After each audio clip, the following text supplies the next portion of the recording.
नमस्कार दोस्तों, स्वागत है आपका आपके अपने YouTube चैनल पर। तो दोस्तों, रीट थर्ड ग्रेड शिक्षक भर्ती 2024 लेवल फर्स्ट के नए सिलेबस को लेकर दोस्तों इस वीडियो में बात करने वाले हैं।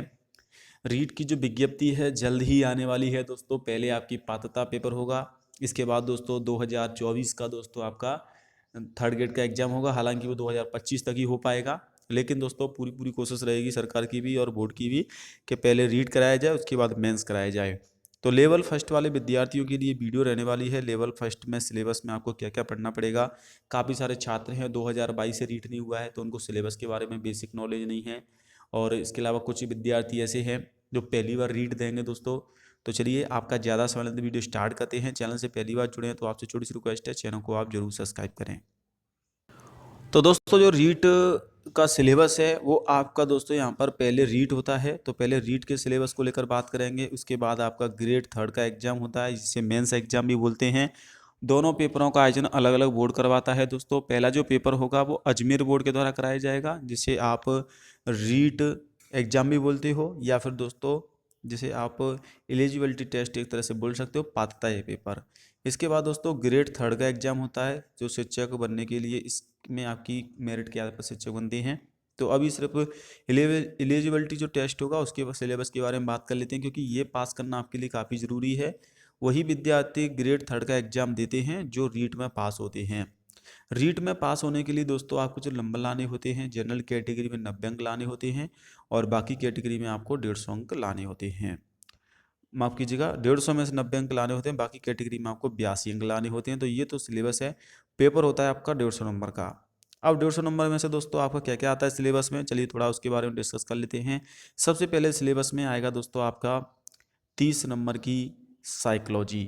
जी हाँ दोस्तों, जिसे आप यहाँ पर दोस्तों हिंदी में अगर बोलें तो बाल विकास एवं इसकी शिक्षण विधियाँ, यानी कि साइकोलॉजी और इसके शिक्षण मेथड, ये आपसे पूछे जाते हैं दोस्तों। कुल 30 प्रश्न आते हैं, 30 अंक के, यानी कि एक प्रश्न एक अंक का।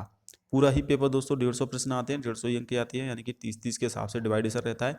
तो पहले आपको देखने को मिलेंगे दोस्तों 30 प्रश्न किसके, बाल विकास एवं शिक्षण विधियों के, जिसमें बाल विकास से संबंधित प्रश्न आएगा। जैसे कि वृद्धि एवं विकास की संकल्पना है, विकास के लिए विभिन्न आयाम एवं सिद्धांत हैं, विकास को प्रभावित करने वाले कारक हैं, विशेष रूप से परिवार एवं विद्यालय के संदर्भ में अधिगम में उनका संबंध है। तो ये आपकी इकाई फर्स्ट है। इसके बाद इकाई सेकंड में वंशानुक्रम एवं वातावरण की भूमिका आती है। इकाई थर्ड में व्यक्तिगत भिन्नताएं आती हैं दोस्तों, जैसे कि अर्थ है, प्रकार है, व्यक्तिगत भिन्नताएं हैं। व्यक्तित्व है दोस्तों, व्यक्तित्व में संकल्पना, प्रकार, व्यक्तित्व को प्रभावित करने वाले कारक, व्यक्तित्व के मापन की विधियाँ। इसके बाद दोस्तों आपकी अ, अगली जो इकाई है उसमें बुद्धि से संबंधित प्रश्न आते हैं। बुद्धि की संकल्पना, बुद्धि सिद्धांत एवं इसका मापन, बहुबुद्धि सिद्धांत। और इसके अलावा दोस्तों विविध अधिगमकर्ताओं की समझ, पिछड़े, विमर्दित, प्रतिभाशाली, सृजनशील, अलावान्वित, वंचित, विशेष आवश्यकता वाले बच्चे एवं अधिगम क्षमता युक्त बच्चे के प्रश्न आपसे पूछे जाते हैं दोस्तों। ये सिलेबस के टॉपिक हैं। अधिगम के बारे में दोस्तों आपका टॉपिक है, अधिगम में आने वाली कठिनाइयाँ हैं, अधिगम का अर्थ है, संकल्पना है, अधिगम को प्राप्त होने कारक हैं, समायोजन में शिक्षकों की भूमिका है दोस्तों, अधिगम का सिद्धांत एवं इसके निहितार्थ हैं दोस्तों, बच्चे कैसे सीखते हैं, अधिगम की प्रक्रिया हैं, चिंतन है, कल्पना है एवं तर्क शक्ति है। तो ये दोस्तों आपके टॉपिक हैं। इसके अलावा अभिप्रेरणा एवं अधिगम के लिए निहितार्थ हैं। अधिगम और अभिप्रेरणा के ज़्यादा टॉपिक हैं। शिक्षण अधिगम की प्रक्रिया है, राष्ट्रीय पाठ चर्चा रूपरेखा 2005 है, यानी कि दोस्तों आपकी जो एनसीएफ 2005 है वो भी आपसे इसमें पूछी जाती है। शिक्षण अधिगम की व्यू रचना एवं विधियां हैं, आकलन है दोस्तों, मापन विधियां हैं, मूल्यांकन विधि है, अर्थ एवं उद्देश्य है, समग्र एवं सतत मूल्यांकन है, उपलब्धि परीक्षण का निर्माण, सीखने के प्रतिफल हैं दोस्तों। इसके अलावा दोस्तों क्रियात्मक अनुसंधान और शिक्षक का अधिकार 2009, यानी कि राइट टू एजुकेशन, आरटीई 2009 से संबंधित शिक्षकों की भूमिका। तो ये सभी प्रश्न आपसे पूछे जाएंगे दोस्तों। 30 प्रश्न आएंगे इसमें से, इन टॉपिकों में से 30 नंबर के। चलिए नेक्स्ट है दोस्तों आपकी यहाँ पर जो ये तो आपका इंग्लिश में हो गया, वही सिलेबस है।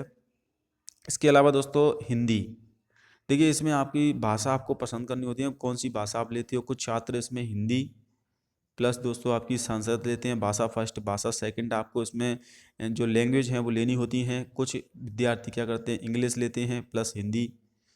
इस प्रकार से दोस्तों ये आपका सिलेबस रहता है। तो वो आपको चूज करना होगा कि आपकी रुचि किस में है। अगर आपको इंग्लिश मीडियम से तो आप इंग्लिश प्लस हिंदी रहेगा।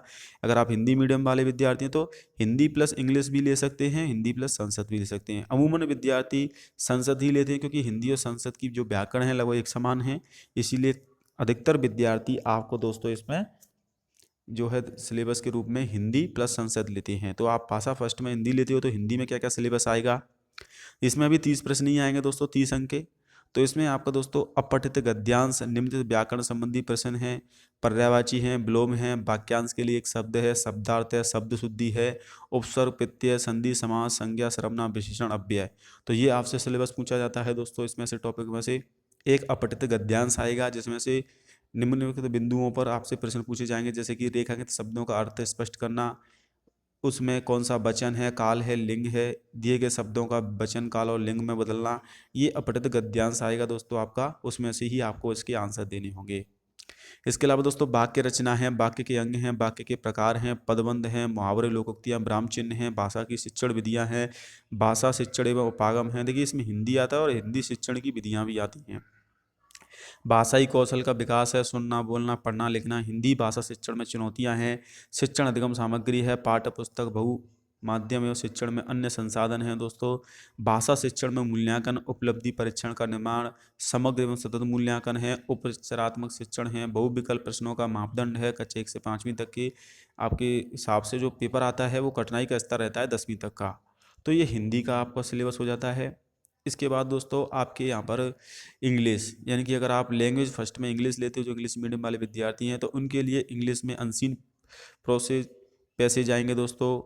और इसके अलावा दोस्तों आपकी सिनोमिस और antonyms, spelling, word formation, one word substitution, unseen prose passage दोस्तों, part of speech, tenses, determiner, degree and comparison. ये आपके टॉपिक हैं दोस्तों इंग्लिश वालों के, जो इंग्लिश रहेगा। इसके अलावा दोस्तों framing question, including by question, active and passive voice, narration, knowledge of English sound and phonetic symbols. इसके अलावा दोस्तों आपके प्रिंसिपल ऑफ टीचिंग इंग्लिश, यानी कि इंग्लिश टीचिंग के मेथड। इसके अलावा दोस्तों आपके सिद्धांत आपसे पूछे जाएंगे, इंग्लिश लैंग्वेज टीचिंग। इसके अलावा दोस्तों development of language skill, teaching, learning material, text book, multimedia material and other resources. ये आपके दोस्तों टॉपिक हैं इंग्लिश वालों के। और भी हैं comparison and continuous evolution in English language. तो ये आपके इंग्लिश वाले हैं जो छात्र फर्स्ट चॉइस के रूप में इंग्लिश लैंग्वेज को लेते हैं। जो छात्र फर्स्ट लैंग्वेज के रूप में इंग्लिश को लेते हैं उनके पास दो ऑप्शन हो जाते हैं कि वो सेकंड में या तो संस्कृत ले सकते हैं या फिर दोस्तों आप हिंदी ले सकते हैं। अन्य भाषा भी हैं जैसे कि आपकी उर्दू है, पंजाबी है, अन्य, लेकिन अधिकतर जो विद्यार्थी लेते हैं वो मैंने आपको बता दिया है। इसके बाद आ जाती है संस्कृत। अधिकतर विद्यार्थी को जो सब्जेक्ट लेते हैं दोस्तों, इसमें आपकी लैंग्वेज भरते हैं, उसमें आपको जब फॉर्म भरते हैं तो लैंग्वेज चॉइस भराई जाती है। तो इंग्लिश प्लस हिंदी इन दोनों को ज़्यादा लेते हैं। माफ कीजिएगा, इंग्लिश कम लेते हैं, हिंदी प्लस संस्कृत ये दो सब्जेक्ट को ज़्यादा विद्यार्थी चूज करते हैं। तो इसमें क्या क्या आ जाता है दोस्तों, चलिए संस्कृत का सिलेबस देख लेते हैं। अपठित गद्यांश आधारीकृत निम्नलिखित व्याकरण संबंधी प्रश्न। इसमें भी दोस्तों आपको हिंदी की तरह एक अपठित गद्यांश आएगा जिसमें आपको शब्द रूप पूछा जाएगा, धातु रूप पूछा जाएगा, विभक्ति, उपसर्ग, प्रत्यय, संधि, समास, सर्वनाम, विशेषण, अन्वेषु प्रश्न। एक अपठित गद्यांश राजस्थान इतिहास एवं कला संस्कृति चाराधिकृत निम्नलिखित बिंदु संबंधित प्रश्न। यानी कि एक दो आपके इसमें अपठित गद्यांश आते हैं दोस्तों। रेखाकृत पद में क्रियापद पूछा जाता है, चयन, वचन, लकार, लिंग, संधि, समास, विशेषण, विलोम शब्द प्रश्न, ये सभी दोस्तों आपसे पूछे जाते हैं। तो दो अपठित गद्यांश आते हैं इसमें। इसके अलावा दोस्तों संख्या ज्ञानम, यानी कि संख्या का ज्ञान होना चाहिए कि संस्कृत में जैसे कि 11 को संस्कृत में क्या लिखेंगे, द्वादश। इस प्रकार से महेश्वर सूत्र संबंधित प्रश्न आते हैं। संस्कृत अनुवाद आता है, यानी कि आपको हिंदी में कोई वाक्य जो है इसमें वाक्य आ जाएगा, जैसे कि राम घर जाता है, इसको संस्कृत में आपको बनाना होगा। तो इस प्रकार से दोस्तों आपसे प्रश्न निर्माण भी पूछा जाता है, अशुद्धि संशोधन, संस्कृत सूत्यम पूछा जाता है, संस्कृत भाषा शिक्षण, संस्कृत भाषा कौशल। इसके अलावा दोस्तों संस्कृत भाषा अधिगम और संस्कृत भाषा शिक्षण सूत्र मूल्यांकन, ये सभी टॉपिक आपसे पूछे जाते हैं संस्कृत में। तो ये सिलेबस है संसद का, ये भी 30 नंबर का है। सभी टॉपिक 30-30 नंबर के हैं।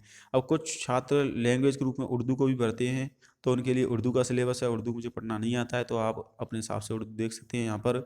इसके अलावा दोस्तों यहाँ पर सिंधी है, कुछ बात छात्र सिंधी भी पढ़ते हैं। लैंग्वेज आप कोई सी भी ले सकते हो, लैंग्वेज के लिए आपको छूट रहती है। पंजाबी भी है इसमें, और भी हैं दोस्तों, जैसे कि आपकी दोस्तों यहाँ पर मराठी वगैरह है। ये आपकी दोस्तों यहाँ पर राजस्थानी भाषा को इस बार जोड़ा जा सकता है। और सेकंड भाषा के रूप में कुछ छात्र हिंदी को भी लेते हैं, जैसे कि फर्स्ट में उन्होंने इंग्लिश ले लिया, सेकंड में हिंदी।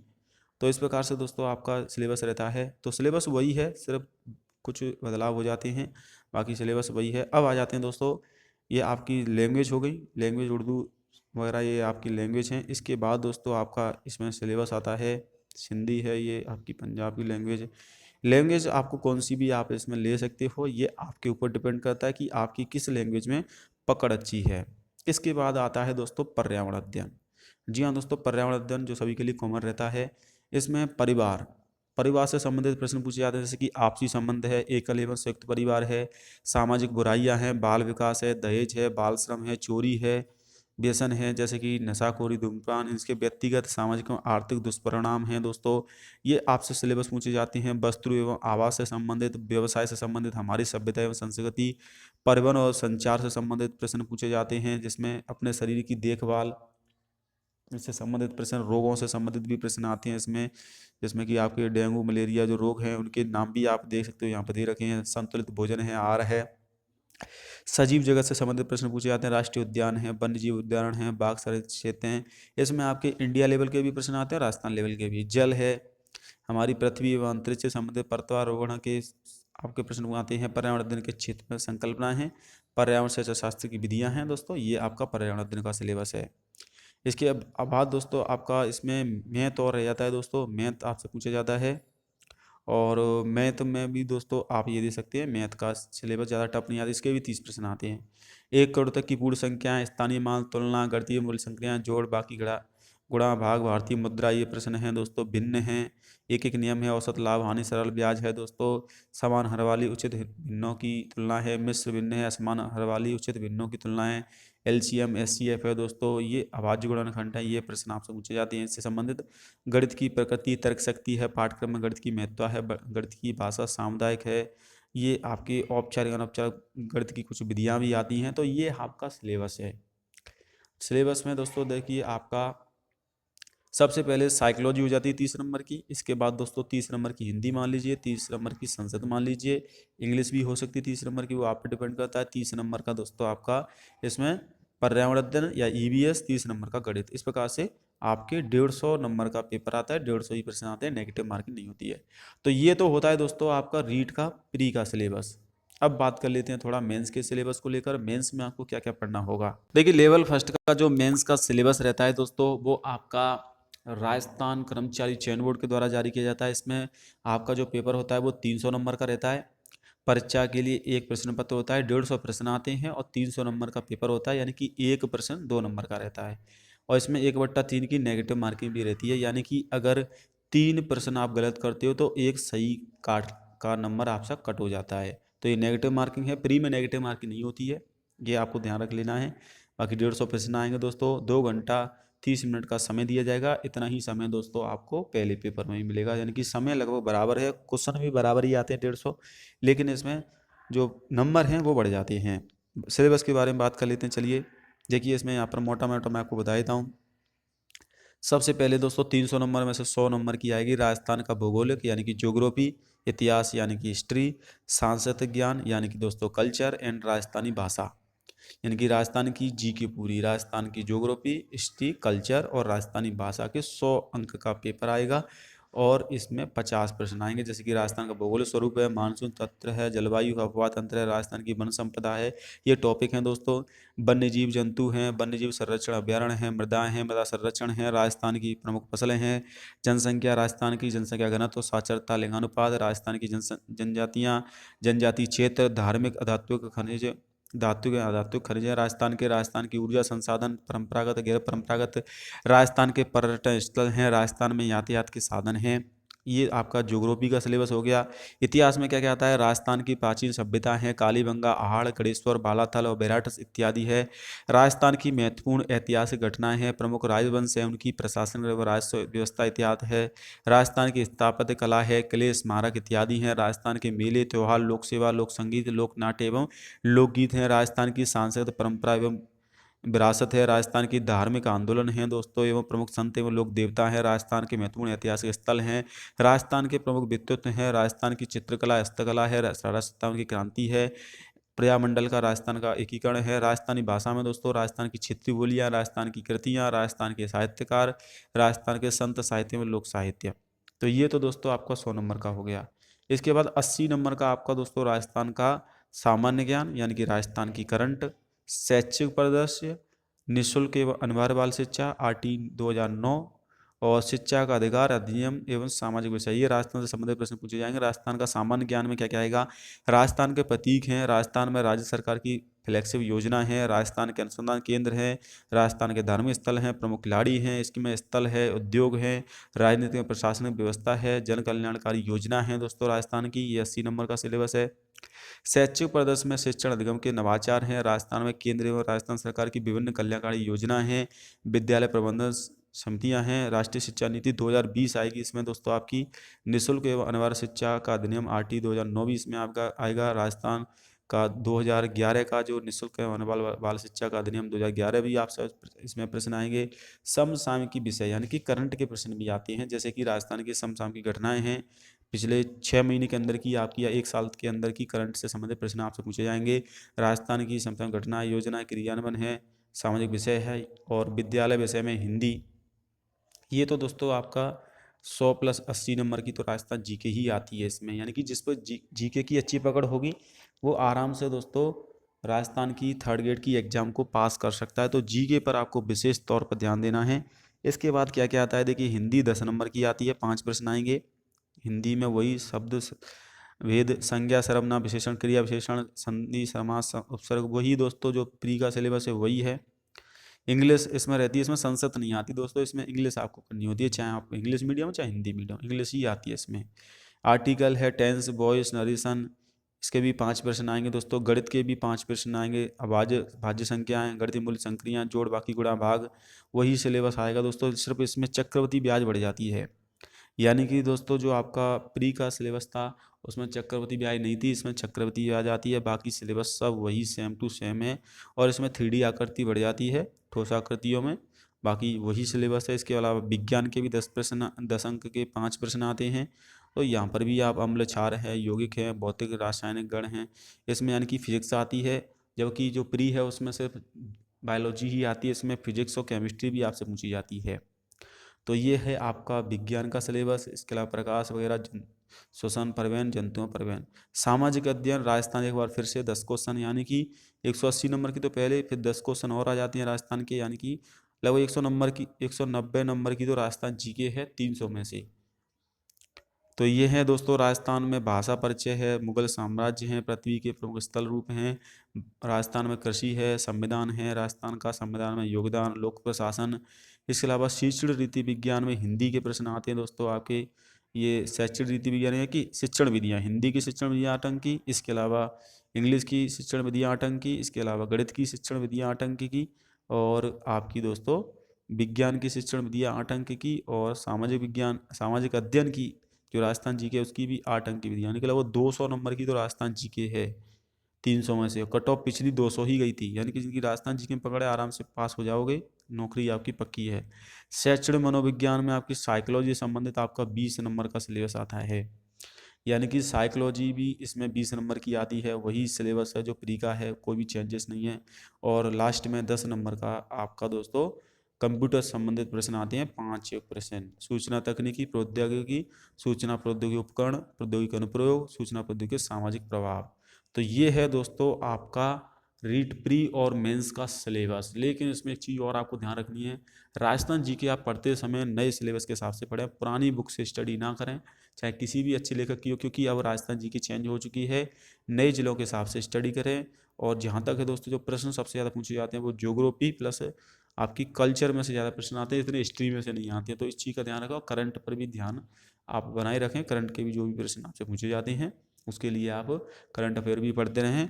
बाकी दोस्तों ये है जानकारी रीट लेवल फर्स्ट प्री और मेंस की। अगर लेवल 2 का आप सिलेबस को लेकर वीडियो चाहते हैं तो जल्द ही मैं आपके लिए अपडेट कर दूंगा। उसके लिए आप चैनल को सब्सक्राइब कर लें और मुझे कमेंट कर देना अगर लेवल 2 के लिए आप वीडियो चाहते हैं तो।